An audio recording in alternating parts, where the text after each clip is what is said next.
అలసిన వానికి ఊరడించు మాటలు. సహోదరుడు భక్తి సింగ్ గారి పరిచయం నుండి సేకరించిన అనుదిన ధ్యానములు.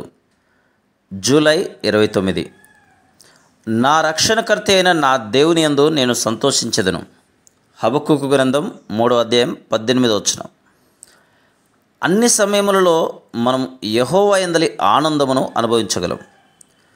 ఈ ఆనందము కొద్ది కాలం ఉండునది కానీ అప్పుడప్పుడు కలుగునది కానీ కాదు. అనారోగ్యము, దుఃఖము, శ్రమ, బాధ, పేదరికము, ఒంటరితనము, ఎడబాటు మొదలగు కారణములను బట్టి మన జీవితం మార్పు చెందుచుండును.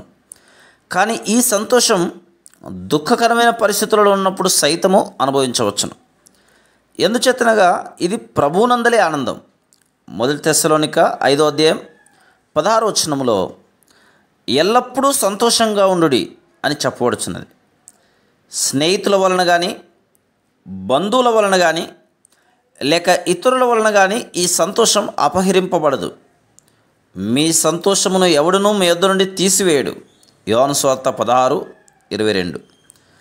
శత్రువులు మన భూ సంబంధమైన సంతోషమును దొంగిలించగలరు, కానీ పరలోకము నుండి కలిగిన ఈ సంతోషమును దొంగిలించలేరు. శత్రుత్వముతో, అసూయతో కొందరు మన మీద తప్పుడు నిందలు మోపి మన భూసంబంధమైన సంతోషమును తొలగించుటకు ప్రయత్నించుదురు. కానీ ప్రభునందలి ఈ ఆనందమును ఏ మానవుడు మన నుండి తొలగించలేడు.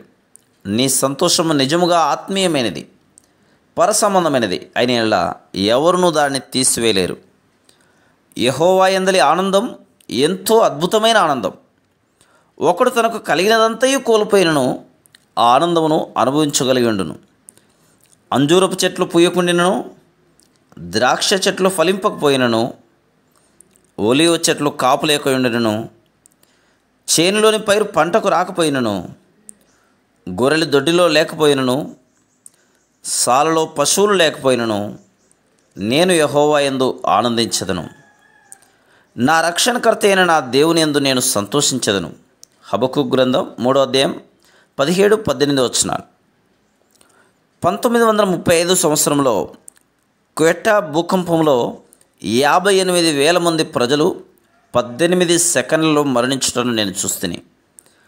అక్కడ నివసించుచున్న విశ్వాసులు కొంతమంది సమస్తమును కోల్పోయినప్పటికీ అద్భుతమైన రీతిలో మరణమును తప్పించుకుని వారు పాటలు పాడుచు బైబిల్ పఠన కూడికల యందు ఆనందించుచుండేది. వారు కోల్పోయిన దాని గురించి వారికి లేశమైనను బాధ లేదు.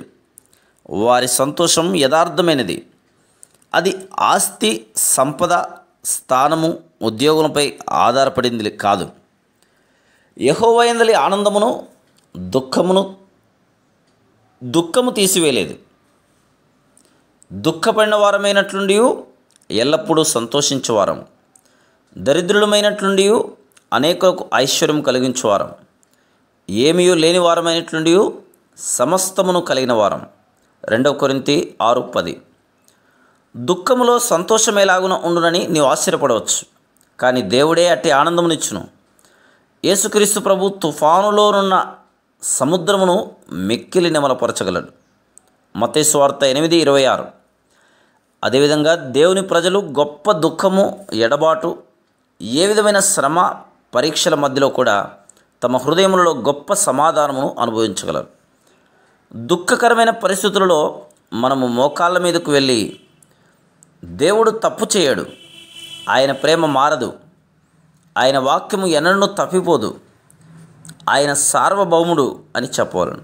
ఆ విధంగా నిజమైన విశ్వాసి అధికమైన దుఃఖము, బాధలో సైతం తన సంతోషమును కోల్పోకుండాటను మనం చూడగలము. Praise the lord.